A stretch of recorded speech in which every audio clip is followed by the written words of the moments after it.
The opinions expressed in the following programs are those of the participants and do not necessarily reflect those of Rogers Cable or Rogers TV.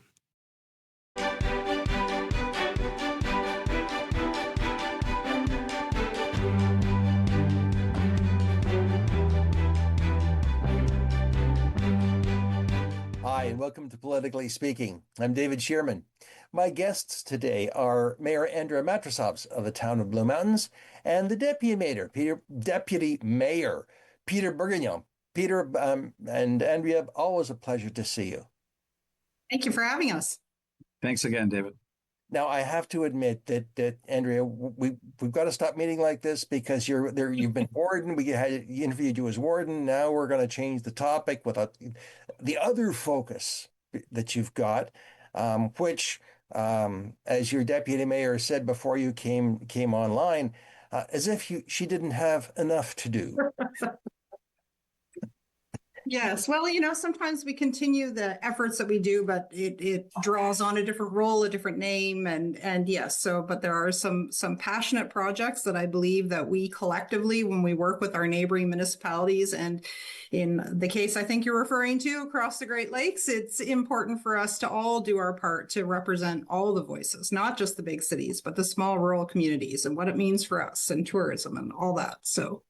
Well, you've been named as the board of directors of the Great Lakes and St. Lawrence Cities Initiative, which is that's a pretty interesting position to be in. Yes, yeah. Well, I'm very honored. I'm following in the footsteps of some of our local former politicians. MPP Saunderson was very involved, as well as former Mayor Terry Geddes, as well as our former Mayor Ellen Anderson. So there's been a legacy for us to be active participants in the Great Lakes and St. Lawrence Cities Initiative. But what's changed over the last 20 years is we are now over 325 members, and this is First Nations and tribal leaders also joining on to our collective, as well as the American mayors and the Canadian mayors from all around the watershed, whether they touch the shoreline or whether they're further inland and are part of the headwaters of our watershed. That's all an important conversation to have. So I'm very pleased to be admitted to the board, but I will continue the role as one of the two Canadian co-chairs for the Commission on Water Access. My co-chair is in Quebec. It's Mayor Dufour from Repentigny in Quebec. We kind of don't think about that, or we think about that sort of imaginary line that runs down the center of the lakes. But in truth, we all drink out of the same cup. Exactly. And we all hold that same stewardship as well. And it's environmental stewardship, but it's also social sustainability and economic sustainability, especially in this day and age when things are changing with our relationship to the South. More than ever, it's important that those bodies of water that we share, that we are preserving the policies and the agreements, like retaining the water within the watershed, those kind of key issues that, it was visionary back when David Miller, reached out to the mayor of Chicago and said, look, we're two big cities, but we share the fish have no passports. We share the same water. Back then, they had huge issues on the south side, and they're still working on water access issues. Underserved communities still have lead pipes providing their drinking water. So they have a lot of work to do on their side. But on the Canadian side, I don't know, Deputy Mayor, have we ever been in a conversation about municipal services where it didn't involve the lack of funding for infrastructure? Well, exactly. So, it encompasses everything: housing, economic development, bringing more businesses in, allowing our existing businesses to expand. It all falls down on having access to services such as water and wastewater. So that's an important aspect about the commission, and also making sure that each and every one of our communities, including our First Nations communities, have access to what they need. That's how we can advocate together. Did you find in your recent meeting, that there was an openness, that the how shall I say it, the messages from Washington aside, that the local politicians that you met with, the state politicians, they were very much on side with working together with their colleagues on this side of the border? Absolutely. I would extend that to say there was an immense spirit and feeling of gratitude that we were there. The Canadian mayors came across the border for the annual general meeting, which was scheduled in Milwaukee long before the directives came out from the White House, we always take a turn. We go to the Quebec, Ontario, and U.S. side. We take turns alternating on hosting that, and we came down there, and they are struggling. Our counterpart mayors are struggling with what's going to happen to their economic future as well. Every presentation, the theme was about fresh water and about the healthy stewardship of our waters in this particular meeting. And each of the expert speakers, they were talking about not being sure whether or not they're going to have funding to continue the good research that they're doing. So, our counterparts feel it, and we're looking as much as possible to continue our amicable dialogue and say, how can we continue to keep our relationships going? Sure. Well, hey, you could always establish the Town of Blue Mountains Freshwater Institute and bring some of those American scientists over to Canada. Yeah, you're not far off. There was an excellent study tour in which the kind of research work that's going on just outside of Milwaukee with some of the higher level institutions there. And we said, you could do a virtual, you could do something where you have with a Canadian lens on it, offer that same kind of training to those of us on this side, and, perhaps partner up with the Canada Water Agency and really build something robust like that we could benefit from. It's a good point. Absolutely. Yeah. And David, when you take on the water aspect outside of the stewardship and that, having the mayor there is important, because you'll remember very well about the Stop the Drop and the St. Clair River, and Chicago's taking our water. So there's to get the facts and to have somebody boots on the ground at that collective, I think is very important. When you start getting from stewardship into recreation into our 21 plus kilometers of waterfront, and then you look at our water, I say it's something simple, but in the past, at least once, if not twice in the past 10 years, we've won best tasting water in North America. So those are little things that all are part and parcel of what the mayor's doing right now with that group. So I think that the more information that we have, the more information we can get to our residents, I think there's less of a vacuum for false information, and I think that really will help by having her on the executive level. Mm-hmm. And I think what we are doing too is shifting the dialogue. I'll give you the example of the blue economy. So, for big port cities, St. Catharines, Hamilton, et cetera, even Goderich, they're thinking about that shipping, but Goderich is a good example as well of what our relationship is with our South Georgian Bay too. We have 3 million visitors coming through our area, and they're coming more in the summer than they do during the ski season because they love our waters and they love what we can offer. So when I first started my interactions in 2022 with the organization, when the blue economy was discussed, it was about the big city blue economy. And that's changed over these last 3 years because we're there at the table. The smaller communities are there as well, saying this is what we need to depend on with our South Georgian Bay. Now tourism is included in that industry discussion. And that is a notable change just in the last 3 years. Interesting you should say that, because I noticed an article in the New York Times this morning which suggested that if Americans didn't want to go to their own national parks, they should come to Canada, because there are some great national parks in Canada.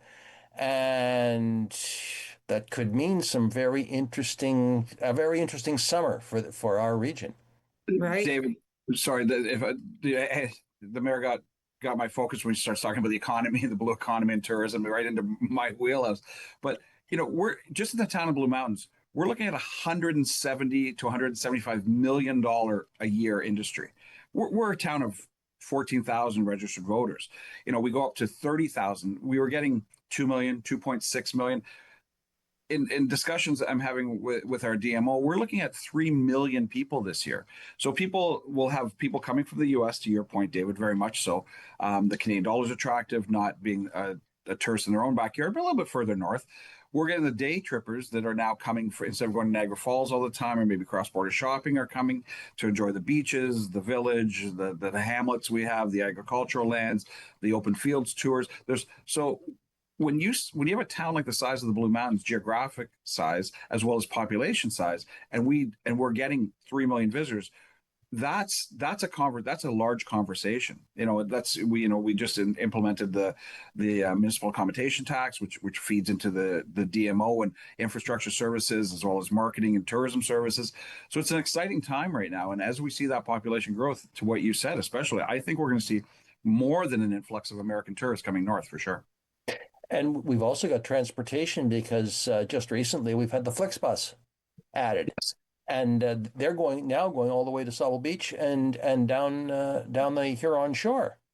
Absolutely, it's easier to get to Town of Blue Mountains and the whole area of Grey Bruce by public transit or by bus. And even private providers, we're seeing that doing tours, a cidery tour, and they'll start at the village. So things used to be village centric, and now Mark McEwen has 3 restaurants in Thornbury, pretty much. So it's and our of course our other local vendors. Not to highlight just him, but I'm saying for when you start putting that kind of lens, and people are traveling outside of the village to Clarksburg, to Thornbury, up through Lower Bay for a brunch, down into the rural area to Roost or Spy or Thornbury Cidery, one of our great ways to spend an afternoon.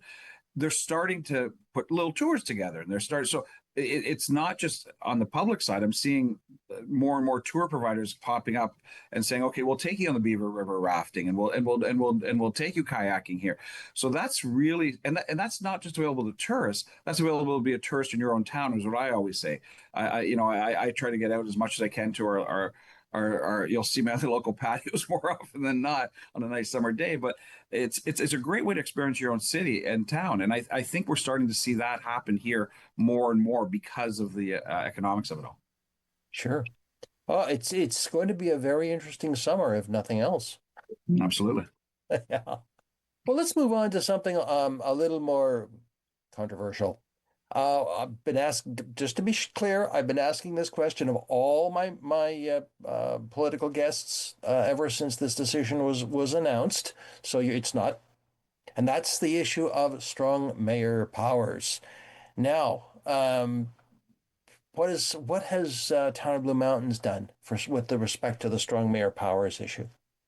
Sure. Well, I can start that off by saying one of the things that I had to do was actually use those strong mayor powers in order to return 3 pieces of action back to the way that it used to be. So, we don't get an option from the province about accepting these powers. So what can we do to regain some balance on what we were used to doing? So one of the first things we did, which is very opportune for us here in the Blue Mountains because of the timing, because we do have our interim CAO is in the position long enough for us to be able to put the call out and hire a permanent CAO, is I wanted to be able to return those powers back to the council and ask all of council to be participants in that decision-making process about who we are looking for and who we hire. So that required me to actually use my strong mayor powers in order to be able to return that directive back to council.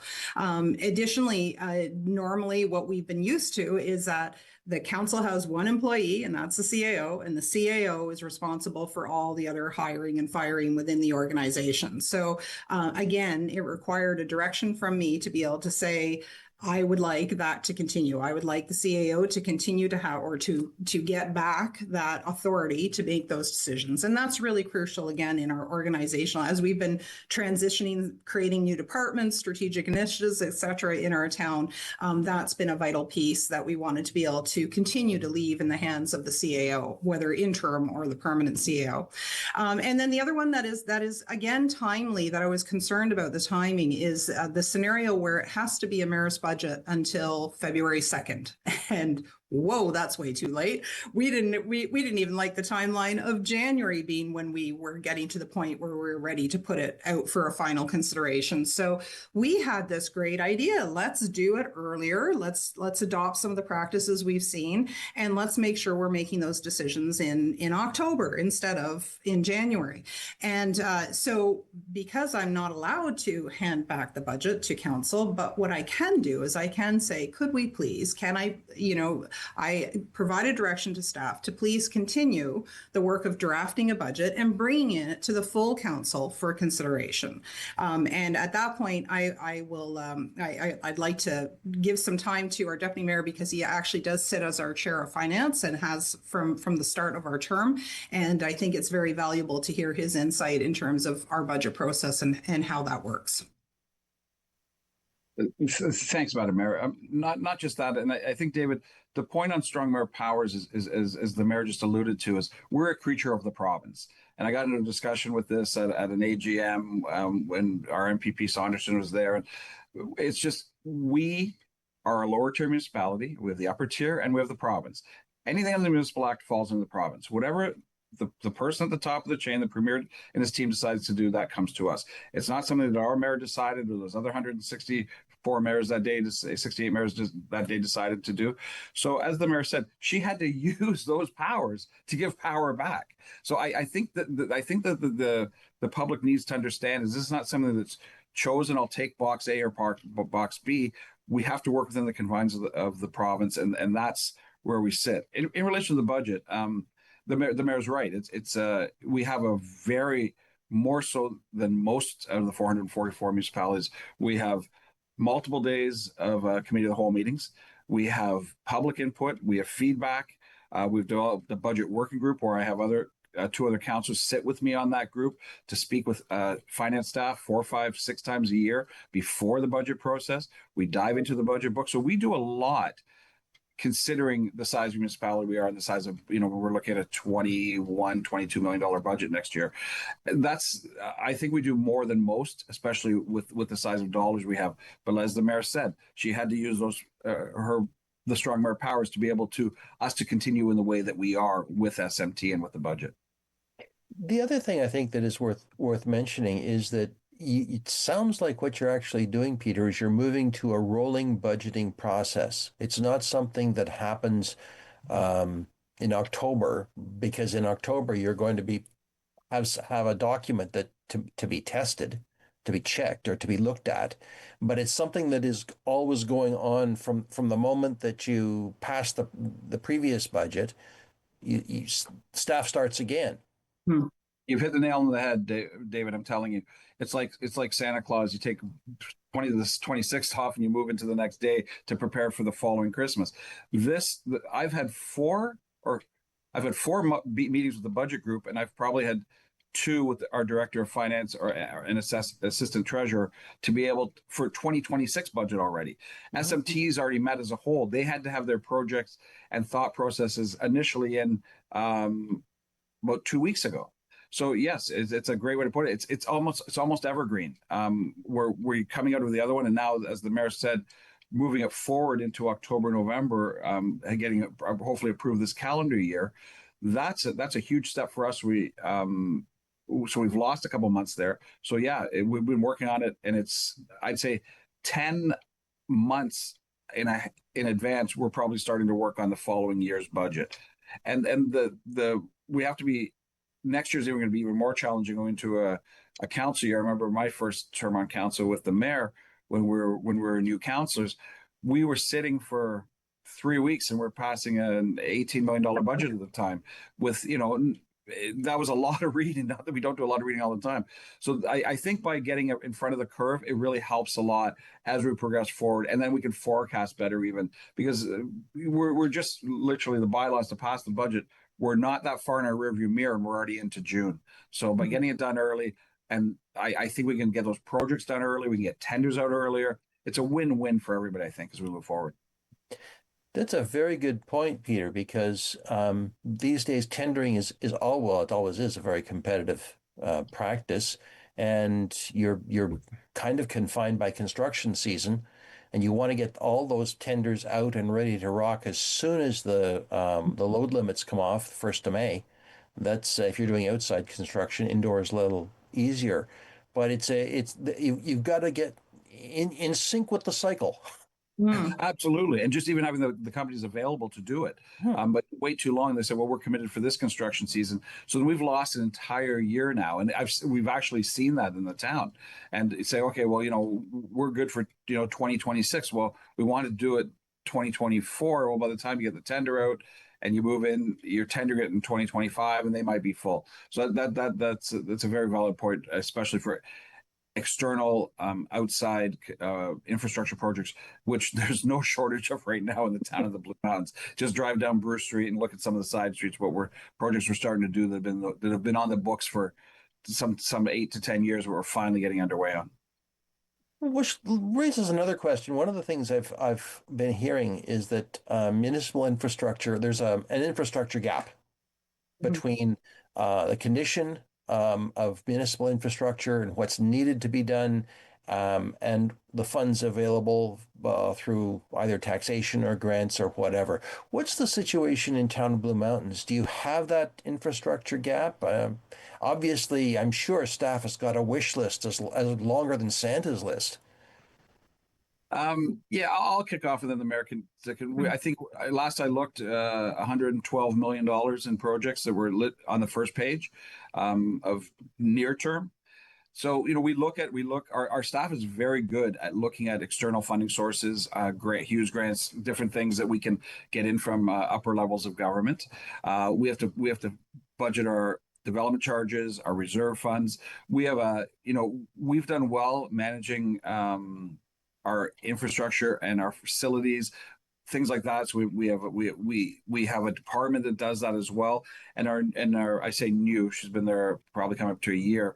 Our new director of finance has a very good handle on what things will look like, not just today, but tomorrow and 5 years from now. So I have full confidence in the finance team to work with the engineering and the ops teams and the planning staff.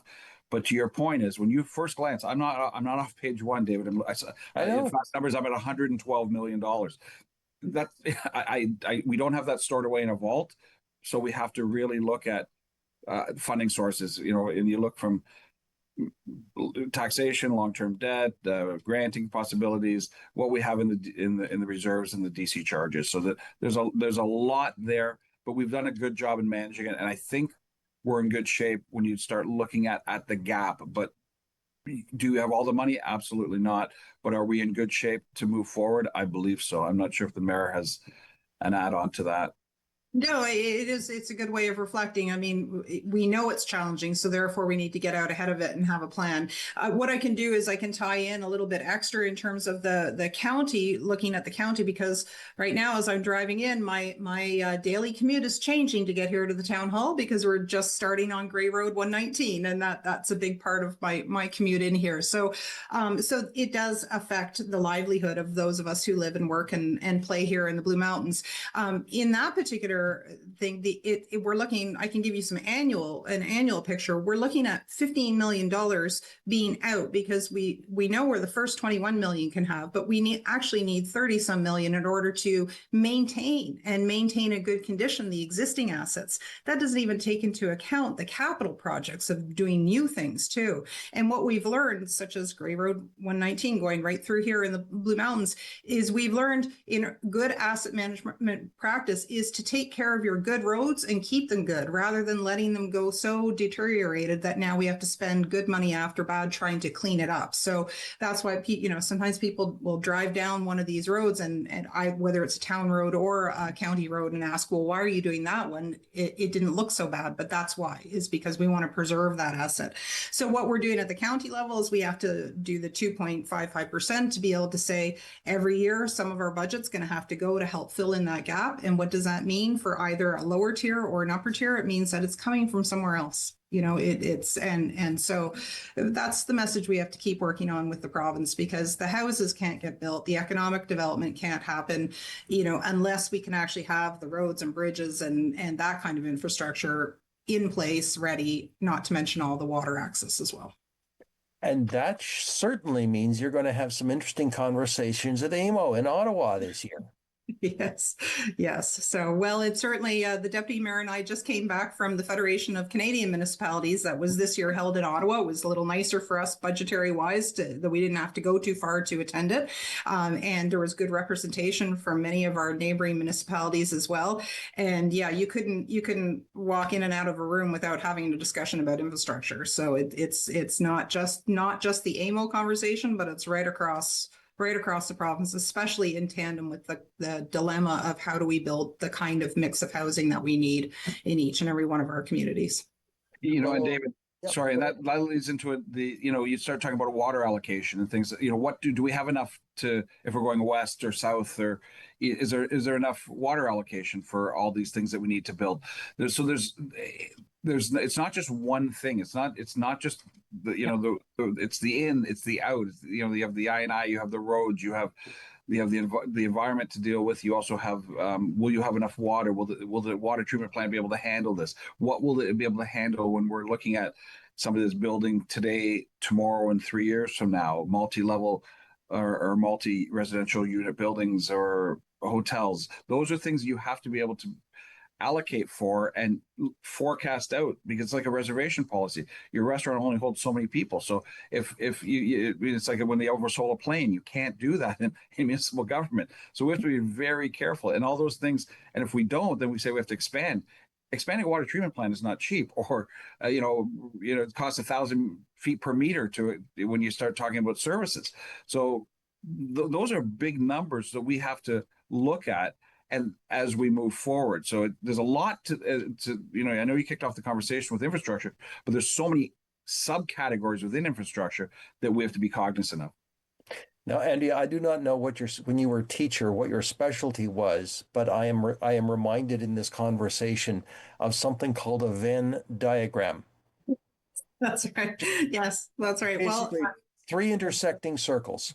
Yeah. Yeah, exactly. And you know what, that transcends any field in which you taught. I taught in French. I use Venn diagrams all the time. It was a great learning tool for students.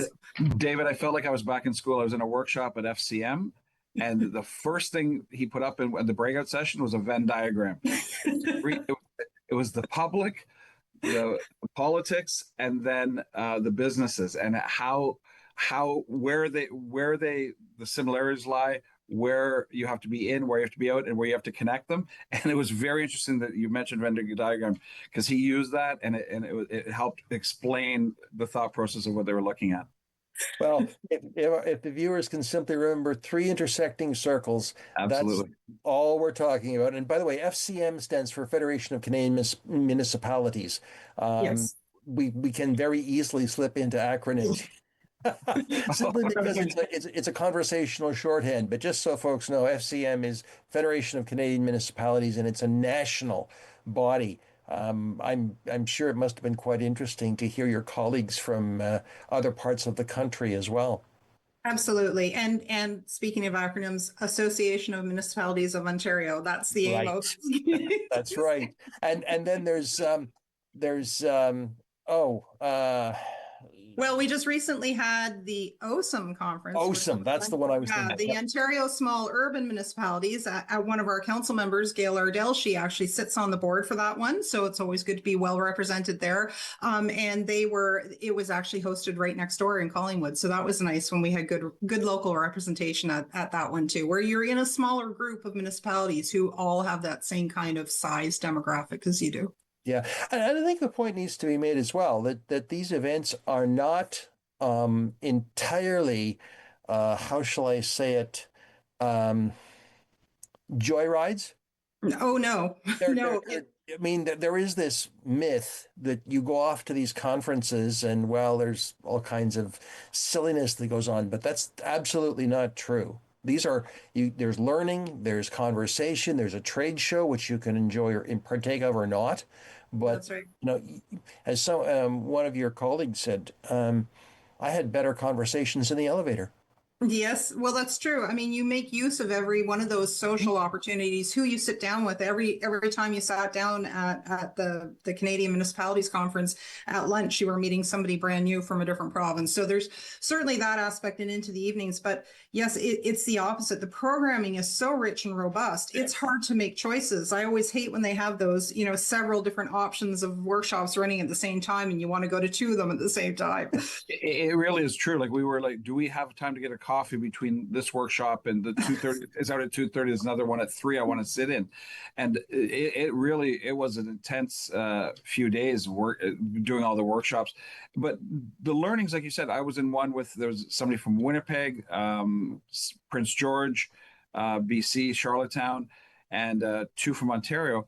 And the learnings, we're talking about tourism and STAs, and so I helped them a little bit with STAs, and there was a few things they were doing with the noise bylaws and opening their restaurants a little bit later, and like our village core and security and how the neighbors get along. There was a lot of great breakout sessions. And when you say, oh, well, we've done that in our municipality, so you don't have to go down a road, or at least you can get some learnings from that because they've done it, or they can learn from us. So I found it quite educational, actually, this past few days. Sure. And it's an important aspect too of the voice, the collective voice, because it's an opportunity for these organizations to check in with their membership and say, what are the issues that we need to bring to either the federal level or the provincial level government, so we can speak with one voice and be able to advocate that way. The organization needs to check in with us along 365 days of the year, but in particular to be there in person to ask the questions and to invite the ministers to come and make presentations. That's a very important part of the conferences too. And on that note, we're going to take a break because somebody wants to talk to us. I'm David Shearman, and yes, we'll be right back.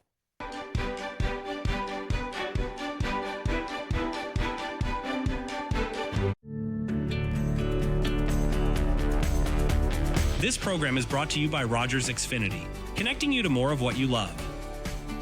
Visit Rogers.com for more details.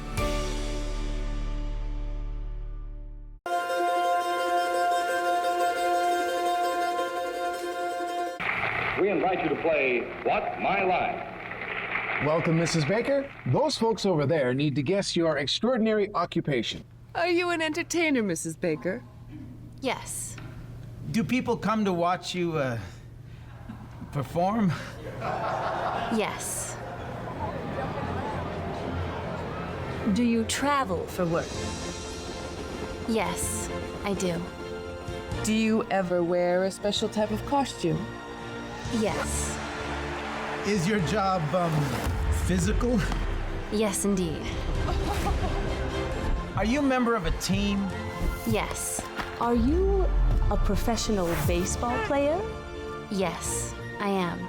Created during the Second World War, the All-American Girls Professional Baseball League included 68 Canadians. One of its brightest stars was my mother, Saskatchewan's Mary Bonnie Baker, a pioneer for women in sports. With Rogers TV, you can cheer on the home team from the comfort of your living room. We'll head to the rink, the field, the court, or the pitch, so you don't have to. Tune in and cheer on your local amateur athletes on Rogers TV.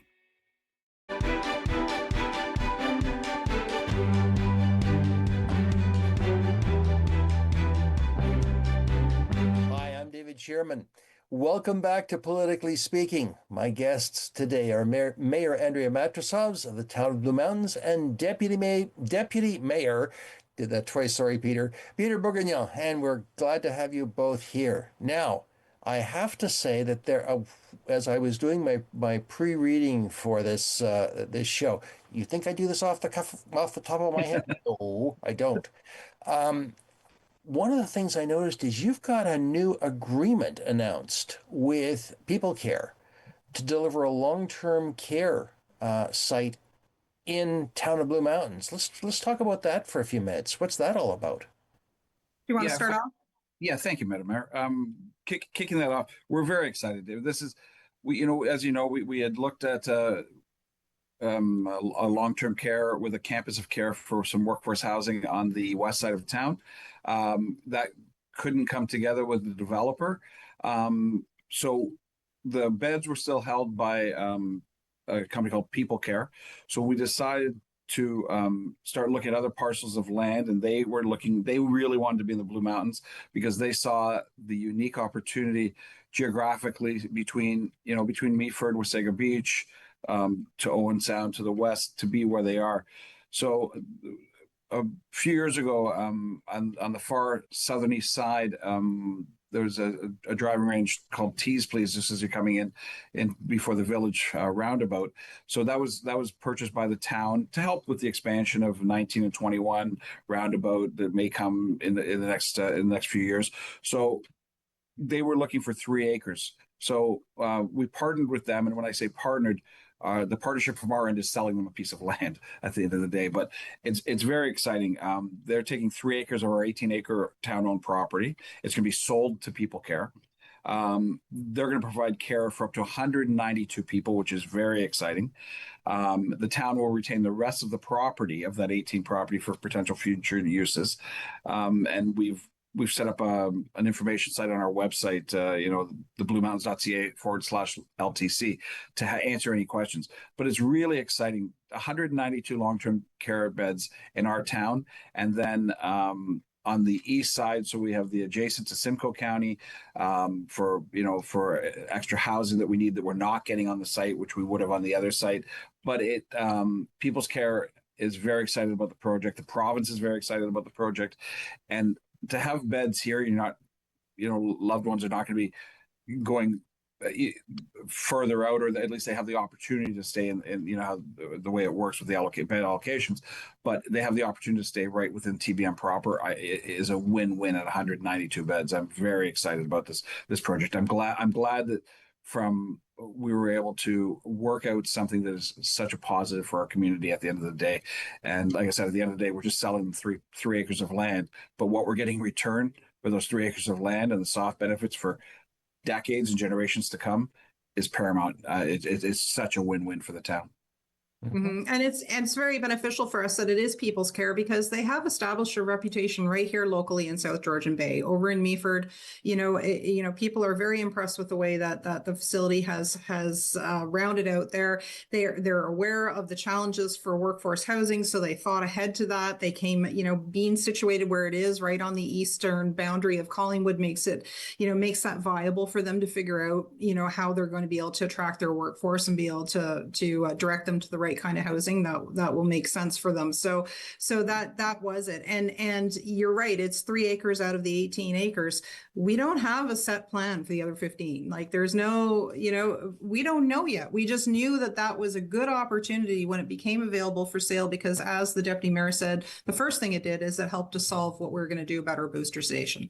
And then now we can one step at a time think a community benefit. What is the best kind of composition that we go from there? And keeping in mind that all 18 acres wouldn't necessarily be developable, that there'll be some environmental spaces as well, and what it could mean for the building community over on that side of town, because we are a community of communities, and it's very important that as we grow our facilities and as we think about what we can offer to our residents, that we do it in pockets throughout our community, not just in one particular central area. And that allows us to have a little breathing room to really think carefully about what we could do with the other 15 acres. Well, when you think about it, 192 beds is well above the 160 odd that the provinces or the industry has generally set as the minimum required for making an LTC setting work. But what's really also intriguing is, as I look what has happened here in Owen Sound, we have Southbridge, but what happened was that the resulting, when Southbridge opened, 3 or 4 long-term care settings, which were smaller, shut down.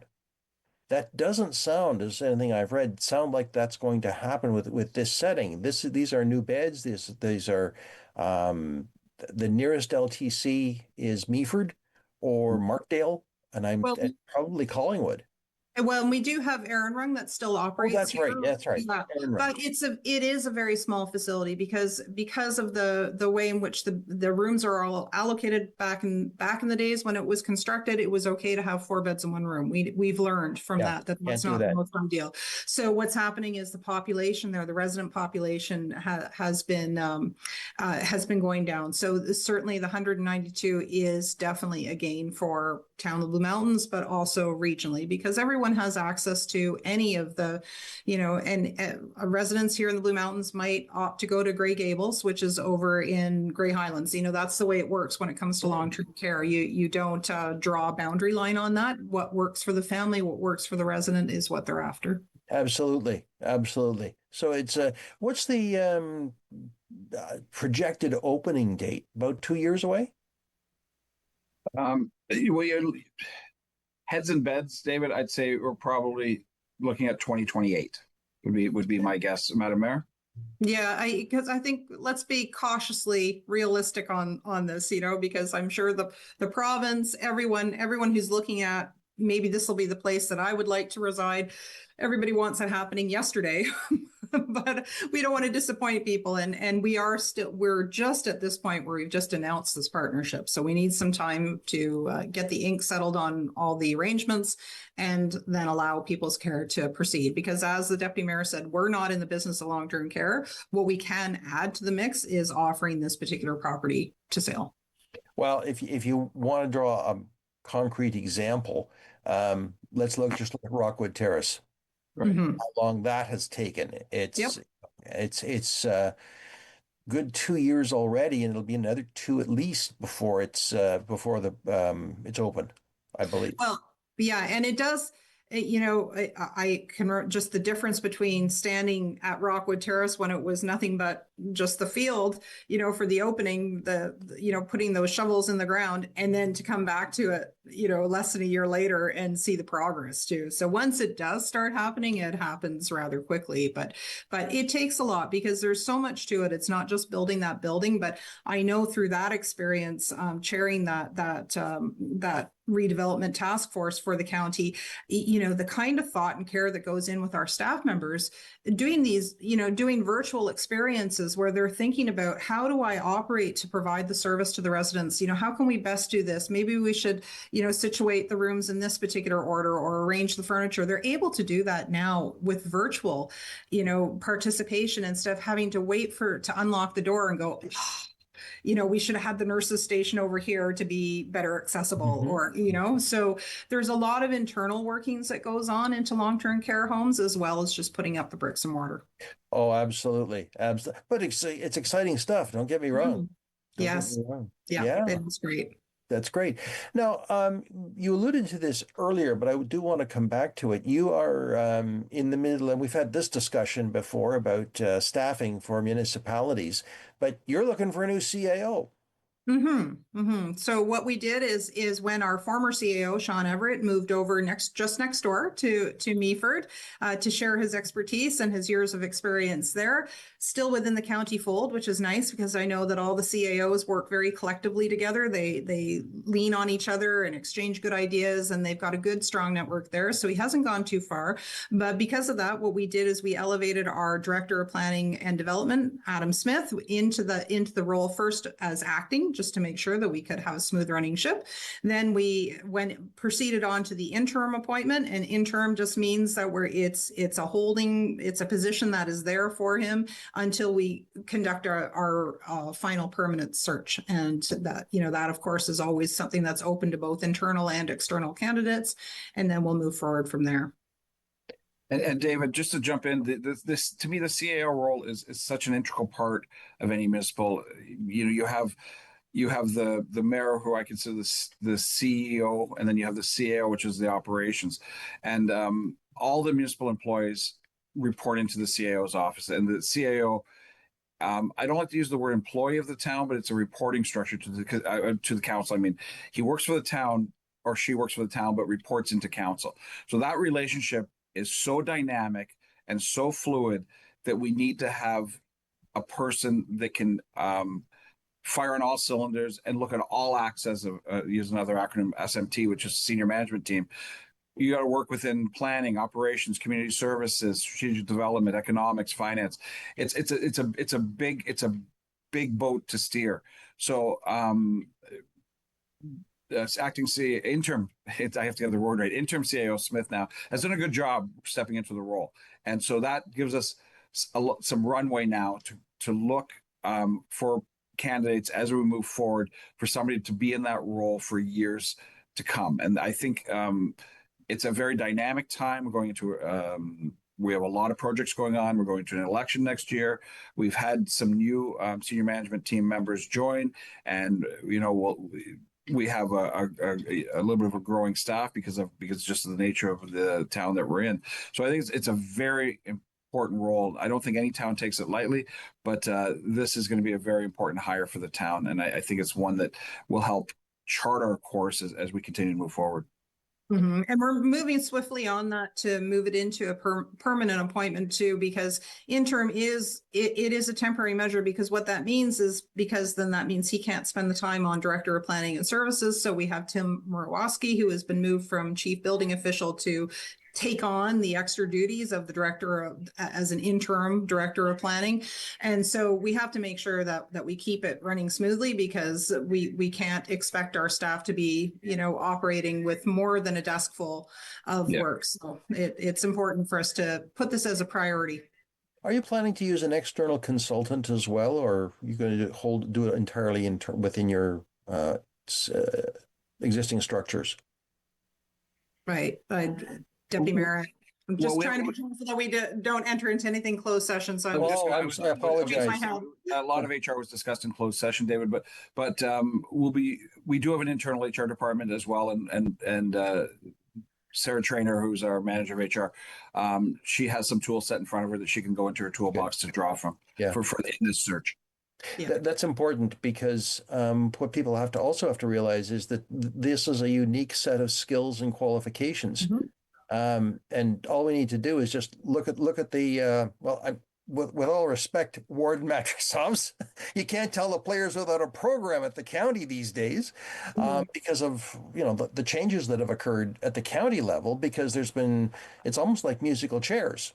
And because these jobs, these particular roles are qualification specific, that the question of whether you do an outside, you involve an external consultant, it becomes significant, but that will all get known in due course. So we don't worry about that.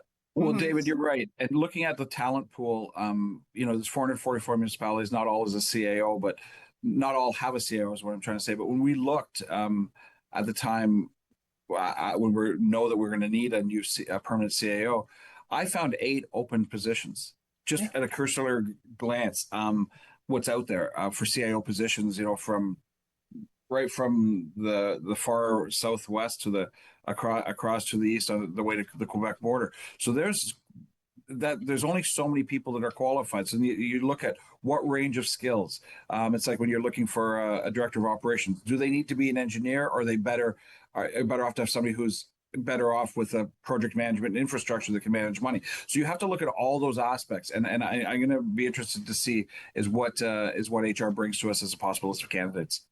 And certainly, the realm of possibility is out there. There could be, with that skill set and expertise, there could be CAOs that come from the private sector as well, who may be the right fit. Who knows? But really, what's crucial is the understanding of not just government, because somebody who's been working in the province or the federal side, again, would have a big learning curve when it comes to the municipal layer. So, and then again, when we looked at the county and hiring our deputy CEO, a consideration was the upper and lower tier relationship and how that works. So we are fortunate that Niall Lobley is very familiar with that. So, those are all important things. We put the call out, we say, this is what we're looking for. It could be a whole range of people that come forward with really, basically the decision could be very hard to make, because you might have a number of resumes and interviews of people who would be excellent, but there are some key unique, I think the deputy mayor might agree with me, having his experience in the private sector, me coming more from the government side with my education background, that it's not always transferable. Like you want to take the best out of what somebody has to offer and say, is this a good fit for what we do right here? Sure. And I think that actually, if I can put in a plug for next season, this will be part of our conversation in the fall. Absolutely. And that as the mayor, as I think we said earlier, is, we're looking at the new corporate strategic plan. I want to say that instead of using another acronym. So the corporate plan, it's called Our Path Forward. So that's going to be in place. And so then the new CAO has to help set that course, and now what the waterways have been charted, which way we want to go, what oars we need to have in the water, make that happen. So by having a new corporate strategic plan at the same time as hiring CAO, very challenging, but it's exciting at the same time. You know, we're having our first workshop, a public information session we just had a press release, I believe it was yesterday or Monday in regards to that. And it's Tuesday, June 17th, I believe, Madam Mayor. It's Tuesday, June 17th, 5 p.m. to 7 p.m. at Town Hall. That's where the public can come in, residents. We're going to define our long-term goals, our strategic allocated resources to help guide the future development with this strategic plan. So that's an opportunity for the public to come in and have their say as part of that. They're doing one-on-one interviews with each council members, the consulting company in conjunction with our strategic initiatives department. So all that being said, we'll hopefully have a playbook that the new CAO will be able to start running with. So I feel a little bit better that it's scary to do it at the same time without a permanent CAO, but it's also exciting to have everybody tied in together, the management team, the residents, council, the interim CAO as we move forward. And hopefully this playbook will help the next person, whoever that may be in the CAO role, move forward with that. And I think our path forward, it's a great name because it actually is truly our path forward as we continue to move ahead into the future.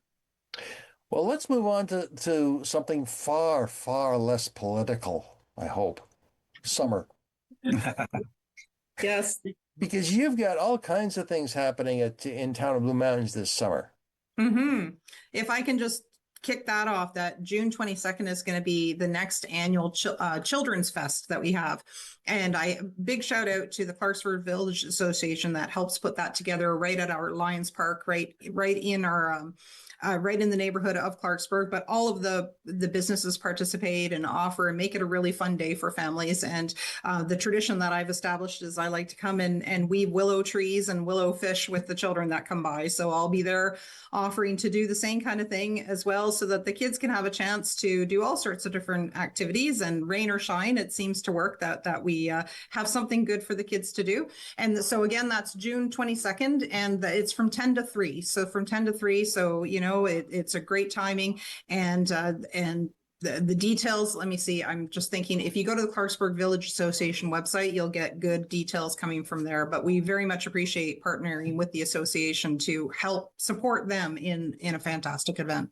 Mm-hmm. I don't know, Peter, do you want to talk about Canada Day?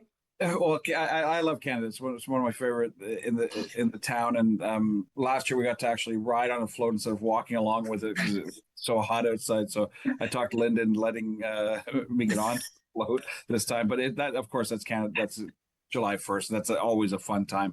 It feels like that's something that we truly own as a community, as Canada Day. That's something that you know, the Lions Club is out with all the community groups, and anywhere from just the public walking along to the fire department. It's just a great day. And of course, we have visit bluejuly1.ca as a website, which is conjunction with a couple of our community partners to do. So yeah, and start your day at the Legion Pancake Breakfast. Sorry, yes. It's a long day. It starts there. And then I usually end up inviting people back to my house after. But it's a long day, but it's a fun day, Canada Day in town. But this year, Peter, I was going to say Canada Day probably takes on a pretty a different feeling. Yeah. Maybe a little more patriotic, maybe a little more Canada focused, maybe a little more gratitude for what we have, as opposed to, you know, and hey, who knows? Maybe there'll be some American guests there, and we can show them what Canada is about. It's an excellent point, David. You know, the Canada Pride. You know, I see people wearing more Canada pins. You know, even when we're at FCM, I know it's a political town, but in speaking with mayors, deputy mayors, councils from coast to coast, the Canada Pride, Canada One, is a very strong message, and the groundswell from the grassroots and literally the boots on the ground movement, I think, is very strong. So to your point, I think you're gonna see a lot of smiling faces when when they're waving the Canada flags and wearing the Canada red and white colors. It's not just another statutory holiday. I think you're right. You put it very well. This will take on a new meaning this year, that Canada Pride as well as Canada Day. Mm-hmm. Mm-hmm. Well, if either of you decide to wear red and white, we'll need a picture. I always do. I say my wife bought me an ugly shirt that I wear every year. I'm going to ask if see if I can get a new one for this year, but it's we always do for sure. Right. I have my red fascinator that I actually bought in England, but it's just perfect for Canada Day. So I wear it every Canada Day. Absolutely. I wouldn't expect anything less, Andrea. Well, I used to walk the flags in for the Legion. I used to be part of the flag party, and boy, oh boy, as the deputy mayor said, that's a hot one. But now in my new role, I will be riding with the fire truck and waving to everyone, and then that puts us right there at the right point in time to cut the cake, sing "O Canada" together, and cut the cake in Thornbury. It's always when you were in England, did you take lessons on how to wave as the Queen? But as we move into summer, David, we have a lot of great parks. We have 21 kilometers of waterfront, but a couple of great projects we just talked about. We have 2 community park projects: the revitalization of Moreau Park in Thornbury and the development of the new Craigleith Community Park. So those we have lots of parks, many public beaches, trails, waterways to use. But those 2 revitalizations are going to be fantastic. The vision came from the Rotary Club for the Thornbury Clarksburg Rotary Club for Moreau Park about the revitalization about 2 years ago, I think, in the deputation, and that's taken on a life of its own. So they're really helping with that. We hope to begin construction, actually, because I know you're going to ask when will this be. Hopefully next year we'll be able to start construction. And there's been a lot of public input. And I was surprised myself on, did somebody want a splash pad, or did they want an outdoor, or people anywhere from sensory gardens to walking paths to quiet zones. I was surprised at the amount, because we think we always know what everybody wants. And when you start listening even more so, especially on these revitalizations, on what people actually want and what they want to experience. And these are people that go to the parks all the time. And I was pleased to see that, and that's all part of the revitalization, and of course the new park in Craigleith, which they really need over there as well. And that new park in Craigleith is a great example of collaboration, because as the various different developments are developing there, we said this is an opportunity to pool, instead of having a lot of little parkettes. Why don't we have all of this development, create a good human linkage, not to mention the wildlife linkage, give them a good space and be able to keep a lot of that natural as well. That's part of parks. Parks is no longer just a monoculture of mowed lawn. Parks can be lots of different things. And in fact, on that note, we do want to highlight the fact that at Bayview Park, thanks to, again, community input, we have some great new accessible equipment, playground equipment going in. So that's going to be another feature for this summer, actually, much faster than the larger projects, such as the community park. And not to mention other celebrations that I'm sure will happen over the summer. I mean, that's what we do here in Grey Bruce. We have lots of festivals, lots of events. And there will be tourists. There will be tourists, David, for sure. That's right. And lots of residents who are either here full-time or part-time, just saying, I don't have to go far to enjoy my day. Exactly. And on that note, I want to thank the both of you for the conversation today. It's we've covered a lot of territory, but as always, it has been excellent. Mayor Andrea Matrosovs, Deputy Mayor Peter Bordignon, out of Blue Mountains. I'll get this straight. But I want to thank you both for your time, and friends, thank you for joining us today. I'm David Shearman. We will talk again. Great, thank you.